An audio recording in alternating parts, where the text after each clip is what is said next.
Hi, my name is Kiran Baburaj. I try to make coding concepts fun and easy to understand. Today, we are diving into insertion sort. It's one of the simplest and natural sorting algorithms out there.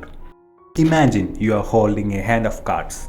You naturally pick one card at a time and insert it into the right position, right?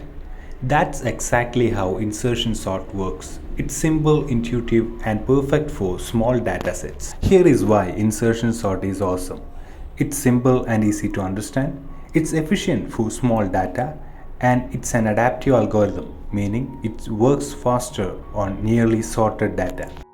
So let's tackle a problem. We have this unsorted array, and our goal is to sort it using the insertion sort. Here is how it works. First, we have to start the first element as a sorted portion. Next, to take the next element and insert it into the correct position in the sorted portion. And finally, shift the larger elements to make space as needed. It is that easy, right? Now let's talk about the time complexity. Best case, it's order of n, where the array is already sorted. And in average and worst cases, it has the order of n square, quadratic time complexity. So while it's great for small data sets, it's not best for huge ones. So let's visualize the insertion sort step by step. Watch as we sort this array.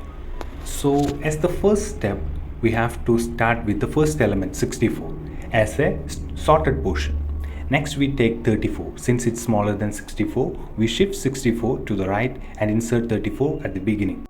Now we take 25. It's smaller than both 34 and 64, so we shift them right and insert 25 at the start.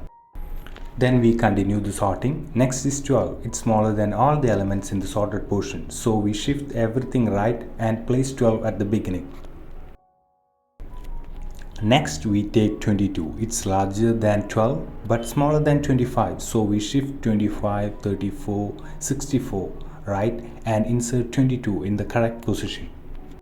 And to handle the smallest, 11, we shift all the elements right and place 11 at the start. And finally, we take 90. It's larger than all elements, so it stays at the end. And we are done. The array is now fully sorted. The insertion sort is simple and efficient for small data sets. Now let's break down the code step by step. Here is the insertion sort algorithm in Python. First, we define a function insertion sort that takes an array as an input.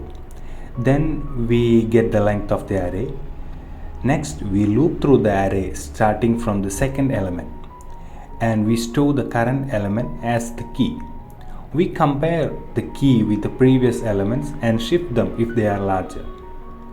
And finally, we place the key in the correct position and the array is sorted. It's that simple. So let's recap what we have learned today. The time complexity is order of n square in worst case and average cases. And the space complexity is order of 1 since it's super efficient for the space. In space, sorting is carried out.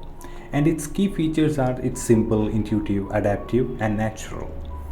And its applications are perfect for the small datasets or nearly sorted array, and for online sorting. I hope you enjoyed the video. Don't forget to like and subscribe. Happy coding. Thank you.